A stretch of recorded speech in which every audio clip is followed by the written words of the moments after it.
The kingdom of Eldmoor stood tall, a land known for its resilient people and the might of its royal family. At the heart of Eldmoor was an ancient castle, a looming fortress that had housed generations of kings, each one adding to the legacy of their ancestors.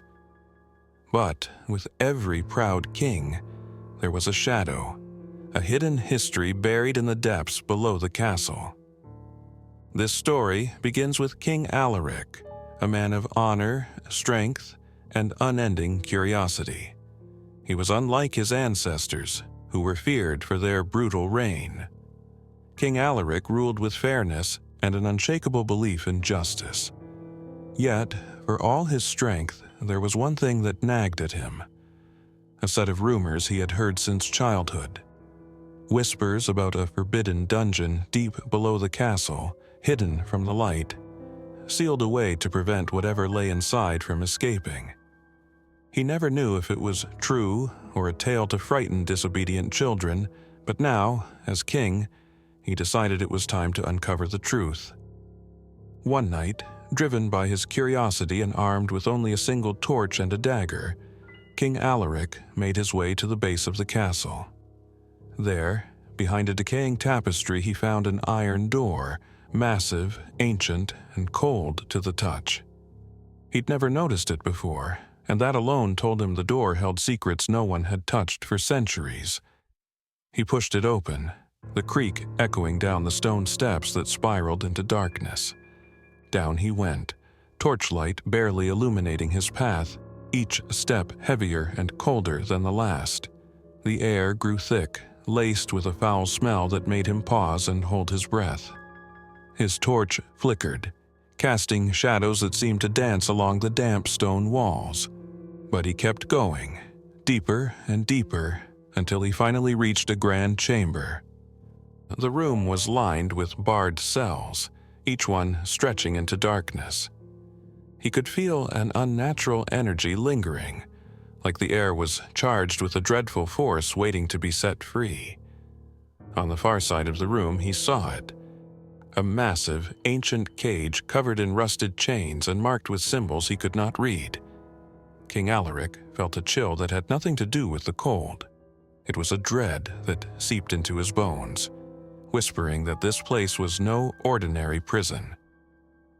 His great-grandfather had been a ruthless ruler, a tyrant who had crushed his enemies with unspeakable cruelty. Alaric had long ago rejected his ancestors' brutality, hoping to rebuild Eldmoor's legacy on a foundation of kindness. But what he found here was a remnant of that cruelty, a creature sealed away by his ancestors' hand, a creature that had been left to rot and rage in the darkness. Just as he was about to turn back, a low growl echoed through the dungeon. His torchlight caught two glowing eyes in the shadows behind the bars of the cage. The beast stared at him, with eyes filled with hunger, fury, and he realized a terrible intelligence.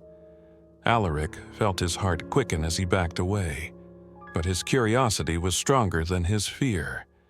He had seen creatures before, wolves, bears, even lions, but nothing like this. The demon was enormous, its form half human, half beast, its body wrapped in chains that rattled with every move. And then it spoke, not with words, but with a voice that echoed in his mind, a low, terrible whisper that reverberated deep in his skull. "You carry the blood of those who imprisoned me, and now you are mine." Alaric felt his heart thunder in his chest, his skin prickling with fear. He tried to turn to leave this cursed place, but something in him wouldn't let him. Perhaps it was the allure of his ancestors' dark legacy, or maybe the thrill of facing something beyond human understanding.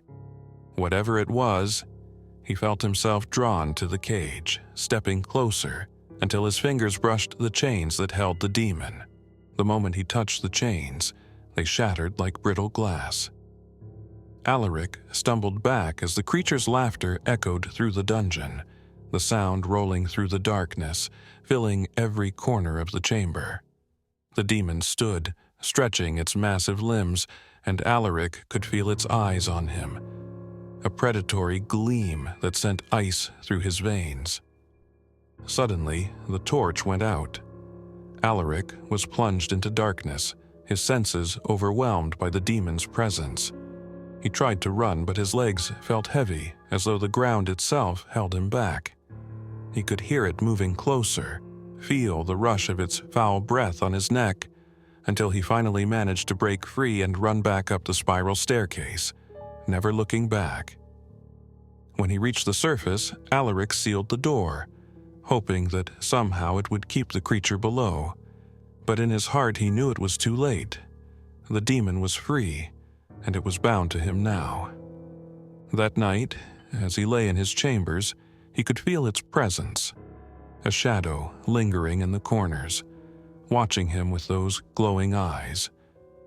Days passed, and Alaric tried to carry on with his duties, hoping that his fears were only a trick of his mind. But each night the presence grew stronger. Shadows twisted in his chamber, whispers filled the silence, and an unbearable chill settled over the castle. And then came the nightmares. Each night he dreamed of the dungeon, of the demon's face, its voice calling to him, pulling him down into the darkness. He could feel its grip on his mind, an unbreakable bond that tightened with each passing day. He tried to resist, but the call grew stronger, an unrelenting pull dragging him toward the depths. The court noticed the change in their king. He grew pale, his face gaunt, his eyes haunted. Rumors spread of a curse, of a madness that had taken hold of him. Yet none dared question him. They could only watch as their beloved king withered, his strength drained away as the demon fed on his soul. One night, unable to resist any longer, Alaric returned to the dungeon. He moved as though in a trance, his mind clouded, his body heavy. Down he went, back into the darkness, where the demon awaited him, its eyes glowing with triumph. The demon had waited centuries, and now its revenge was at hand. With each step, Alaric could feel his life slipping away, his spirit sinking into the dark depths of the dungeon.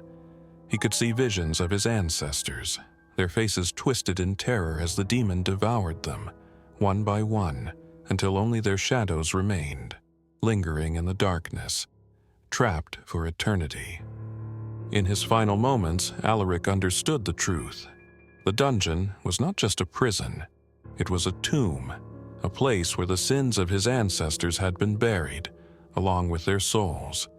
And now, he would join them, forever bound to the demon, a silent shadow in the darkness, another ghost to haunt the castle's cursed halls.